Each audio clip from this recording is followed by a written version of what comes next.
राधे राधे दोस्तों, आज हम सुनेंगे भादवा चौथ माता की कहानी। तो कहानी सुनने से पहले अगर आप हमारे चैनल पर पहली बार आए हैं तो चैनल को सब्सक्राइब जरूर कर ले ऐसी ही धार्मिक कहानियाँ सुनने के लिए। तो चलो कहानी शुरू करते हैं। एक साहूकार के एक बेटा बहू थे। बेटा और साहूकार दोनों ही कुछ कमाते नहीं थे। बड़े बूढ़ों का धन था, उससे काम चलाते थे। जब भी बहू बाहर कचरा डालने जाती तो पड़ोसन उससे पूछती, बहू आज क्या खाना खाकर आई है? तब वह कहती, वही ठंडी बासी रोटी खाकर आई हूँ। एक दिन यह बात साहूकार के बेटे ने सुन ली।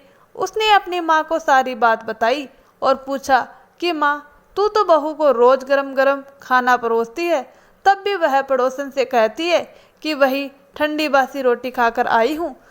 तब उसकी माँ बोली, बेटे मैं तो चारों थालियाँ बराबर गर्मा गर्म खाने की परोसती हूँ। यदि तुझे मुझ पर विश्वास नहीं हो तो अपनी आंखों से देख लेना। तब दूसरे दिन बेटे ने तबीयत खराब का बहाना बनाया और चादर ओढ़कर लेट गया। उसने देखा बहू ने गरम खीर खान के भोजन किए। बहू नीचे उतरी तो बेटे ने उसका पीछा किया। पड़ोसन के पूछने पर बहू ने पड़ोसन से वही बात दोहराई। तब उसका पति उठा, उससे कहने लगा कि अभी अभी तो तू गर्मा गर्म खाना खाकर आई थी और तूने पड़ोसन से झूठ क्यों कहा कि मैं ठंडी बासी रोटी खाकर आई हूँ? तब उसकी विद्वान पत्नी ने कहा कि यह ना तो आपकी कमाई हुई रोटी है, ना आपके पिताजी की। यदि इस तरह से बैठे बैठे धन को खर्च किया जाएगा तो कुएं के पानी की तरह एक दिन पूरा समाप्त हो जाएगा। तब उसका पति विदेश कमाने के लिए गया। पीछे से उसकी पत्नी 12 महीने की चौथ माता का व्रत करती थी। उसको परदेश में रहते हुए 12 वर्ष व्यतीत हो गए। चौथ माता व विनायक जी ने सोचा, अब इसके पति का घर बुलाना चाहिए, तो हमें इस कलयुग में कौन मानेगा, कौन पूजेगा। चौथ माता लड़के के सपने में जाकर बोली कि तू घर चला जा, तेरी पत्नी तुझे बहुत याद करती है।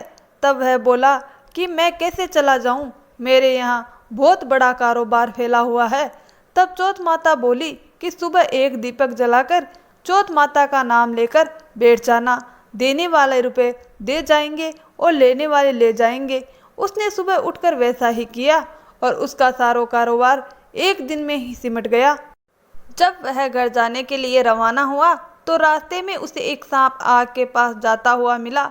लड़के ने सोचा सांप जल जाएगा, तो उसने सांप को भगाने के लिए सिसकारी भरी। लेकिन तभी नागराज बोले कि हे पापी दुष्ट, मैं तो सांप योनि से मुक्त हो रहा था, लेकिन तूने मुझे सिसकार दिया, इसीलिए मैं अब तुझको डसूंगा।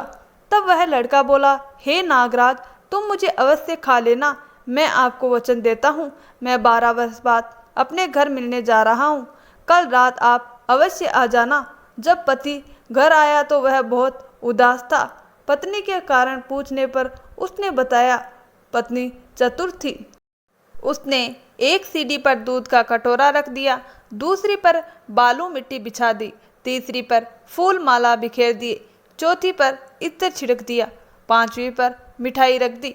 इस तरह उसने 7 सीढ़ियों पर कुछ न कुछ रख दिया और दरवाजा खुला छोड़कर पलंग पर अपनी चोटी लटकाकर सो गई। सांप आया, सबसे पहले उसने दूध पिया तो बोला, साहूकार के बेटे, तूने सुख तो बहुत दिए, पर वचन का बंधा हूँ, इसलिए तुझे डसूंगा अवश्य। 7 सीढ़ियों पर उसने ऐसा ही कहा। जैसे ही वह उसको डसने लगा, चौथ माता और विनायक जी एक ची ढाल तलवार बन गए और उस सांप के 4 टुकड़े कर दिए। पूंछ का एक टुकड़ा लड़के की जूती में जाकर गिरा। सांप ने सोचा कि जब यह जूता पहनेगा तब इसको डस लूंगा। तभी वहां बहुत सी चींटियां आ गई। उन्होंने कहा, यह स्त्री हमें रोज शक्कर व आटा खिलाती थी, इसीलिए इसकी रक्षा करनी चाहिए। चींटियों ने उस पर हमला कर दिया और उसकी पूंछ को पोली कर दी। जैसे ही सुबह हुई वहां खून ही खून हो रहा था। माँ ने सोचा मेरे बेटे बहू को किसी ने मार दिया, इसीलिए वह चिल्लाने लगी। तभी बेटा बोला कि माँ, खुशियाँ मनाओ, आज हमारा बैरी दुश्मन मर गया है। और पूछने लगा कि मेरे पीछे से मेरी दीर्घ आयु के लिए कोई उपाय किया था क्या? तब माँ बोली, मैंने तो कुछ भी नहीं किया, पत्नी से पूछने पर बोली कि 12 महीने की चौथ माता का व्रत करती थी, इसीलिए चौथ माता व विंध्याचल जी ने हमारी सहायता की है।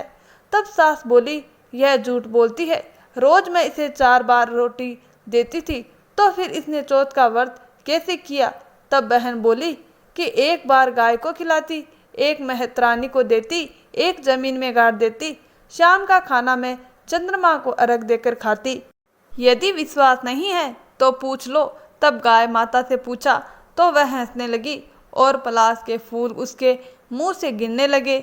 जमीन में खोद कर देखा तो रोटियों की जगह सोने के चक्कर थे। मेहतरानी से पूछा तो उसने भी हाँ भर दी। चौथ माता उसके पति की रक्षा हुई, वैसे हम सबकी करना और सबकी मनोकामना पूर्ण करना। तो बोलो चौथ माता की जय। कहानी अच्छी लगी हो तो वीडियो को लाइक, शेयर और चैनल को सब्सक्राइब जरूर करें। धन्यवाद दोस्तों।